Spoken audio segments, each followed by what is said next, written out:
Halo, bersama saya Wes Pramono, founder dari Anti Lemah Lemah Club. Pokoknya jangan pernah lemah, semangat terus. Sekarang saya ketemu dengan Bang siapa? Ayo namanya. Halo, saya Arbain Rambe, fotografer tua.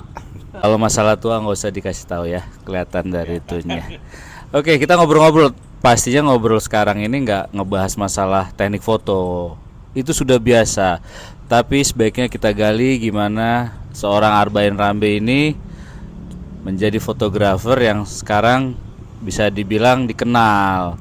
Tentunya banyak cerita yang bisa kita gali. Pertanyaan, Sudah mulai pensiun. Oh, Mulai slow down. kenapa cinta dengan fotografi? Soal senang itu orang tidak pernah tahu rumusnya. Orang senang masak, orang senang nyanyi. Kalau ditanya nggak tahu sebetulnya. Kalau dia jawab itu karena terpaksa menjawab. Ya, jadi kenapa saya senang fotografi? Jawabannya saya nggak tahu. Dari kecil saya senang ngumpulin foto, lihat kamera seneng, kepengen beli kamera. Kalau pergi nggak bawa kamera, kok rasanya ada yang kurang, itu aja. Pertama kali motret itu kapan? Pakai kamera apa dan apa yang difoto? Kebetulan ingat betul jebritan pertama saya 17 Agustus 1977. Itu pakai kamera Ricoh 500G milik Gunawan, sahabat saya waktu SMA. Itu kamera Ricoh 500G. Saya ingat kenapa 17 Agustus itu habis upacara kita jalan-jalan ke Gunung Ungaran dari Semarang. Jadi saya ingat betul 17 Agustus 1977 Ricoh 500G. Hebat loh, masih hafal loh. Nah, kalau kalian masih hafal nggak? Nah, aduh, sebaiknya jangan pernah dilupakan pertama kali kita megang kamera, karena suatu saat kita pasti akan suka flashback kenangan. Dari semua genre fotografi pernah nyoba semua kan? Iya. Pernah.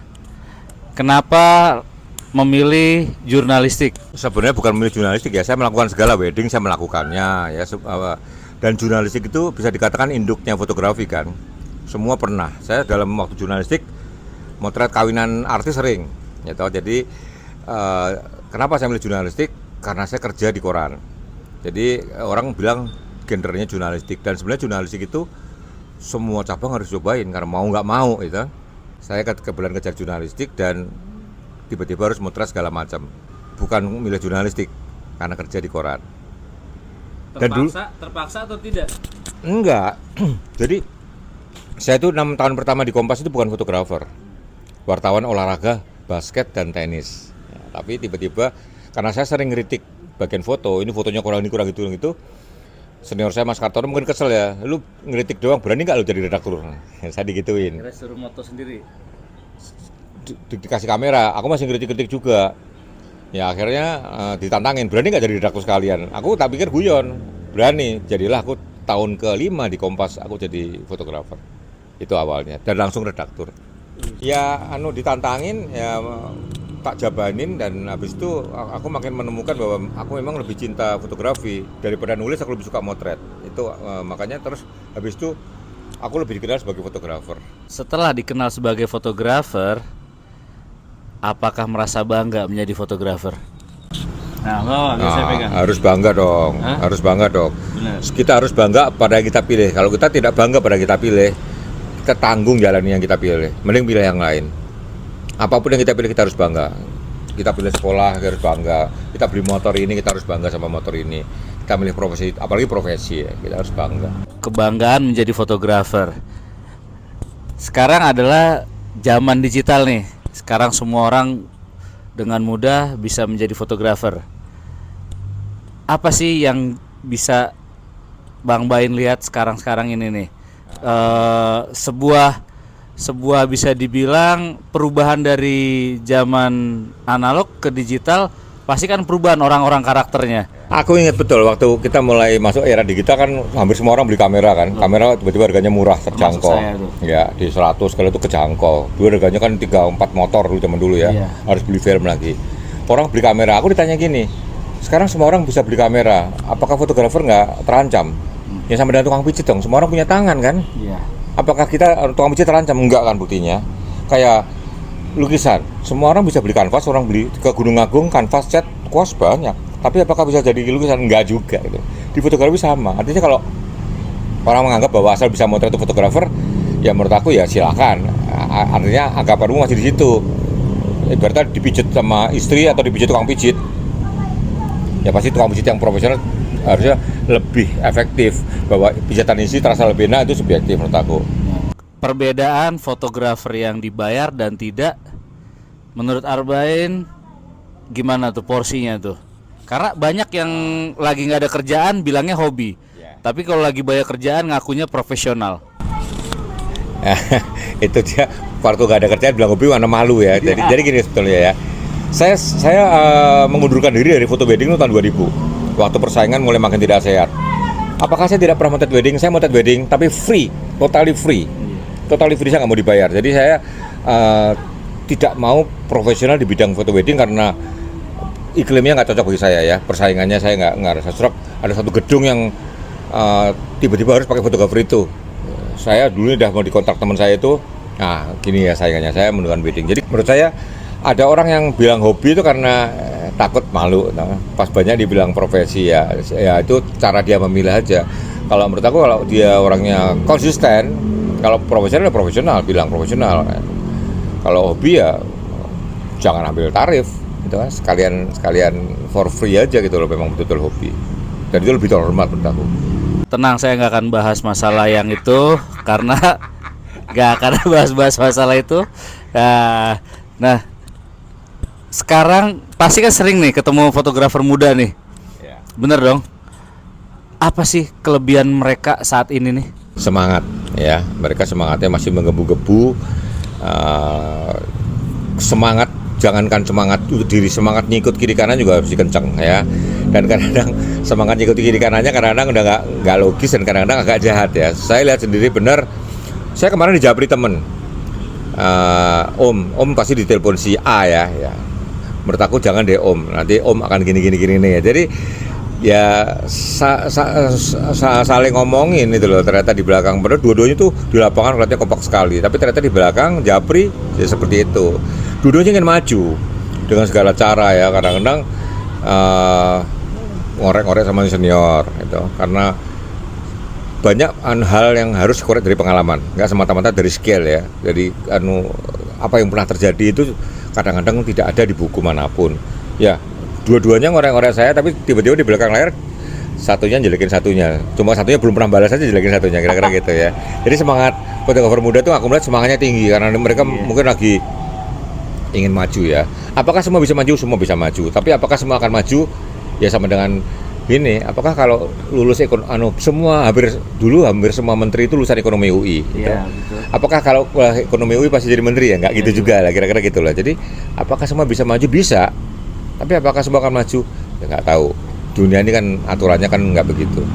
Mungkin dari Bang Bain nih, buat yang lagi masih motret dan pengen motret dan pengen milih profesi ini sebagai tumpuan hidup nih, apa nih kira-kira sebuah motivasi yang bikin biar nggak lemah nih? Karena parah banget sekarang banyak yang lemah, akhirnya menghadirkan sebuah prinsip-prinsip yang aneh, kelakuannya aneh, termasuk tadi menjatuhkan temannya yang aneh-aneh.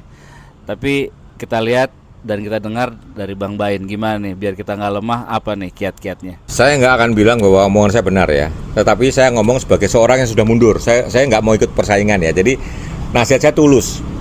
Saya sudah meninggalkan dunia ini. Saya sekarang hidup dengan pensiunan, anak saya sudah bisa menghidupi orang tuanya. Jadi saya tidak punya ambisi. Nasihat saya adalah kalau Anda milih profesi serius, ya kalau Anda nggak serius, ya Anda mudah kecewa. Apa konsekuensi serius? Yaitu kalau Anda milih job itu nggak mungkin sepanjang tahun ada. Waktu ada gede, Anda harus jangan boros-boros ini ya. Mencegah suatu ketika ada sepi, itu pasti biasa. Ada rame, ada sepi. Nah, waktu rame jangan sombong, waktu sepi nggak usah meleleh ya. Biasa aja. Kalau Anda konsisten, Anda akan bisa di posisi itu dengan baik. Apakah Anda bisa sangat sukses? Sukses dan sangat sukses itu adalah atas yang nentuin ya. Tetapi upaya penting Anda kerjakan. Konsisten, pede, jalanin terus. Jangan meleleh waktu dapat kesulitan, itu aja. Kalau saya pernah seorang fotografer senior ngasih di saya, ini soal yang biasa Pram bilang ya, jangan pernah mau ditawar di depan mata. Ya, Anda kasih harga, jangan pernah mau ditawar. perkara dia nggak mau, lain kali Anda ngasih orang lain harga lebih rendah, tapi jangan pernah ditawar di tempat, di muka Anda ya. Sekali Anda bisa ditawar, Anda ditawar terus, itu aja kuncinya ya. Menghargai diri sendiri itu penting. Kalau suatu ketika Anda ingin nolong, tapi kelihatan kliennya nggak punya duit, gratisin aja sekalian. Itu daripada dibayar sekadarnya, lebih terhormat. Ya saya kasih free. Itu menurut saya bukan suatu yang jelek. Saya berkali-kali kasih Daripada menuju nanti ke arah situ, nutup closing, saya pengen tanya. Ini pertanyaan paling penting karena banyak yang suka nanya sama saya. Menurut Bang Bain, fotografer itu profesi apa tukang? Profesi lah. Jadi gini, karena mengerjakan dengan jiwa ya. Kalau Anda tukang itu mengerjakan sekedar mengerjakan, ya kan, itu sebabnya kenapa sebuah bangunan yang disebut pembuatnya adalah arsiteknya, bukan yang bangun tiap hari sampai berdiri ya.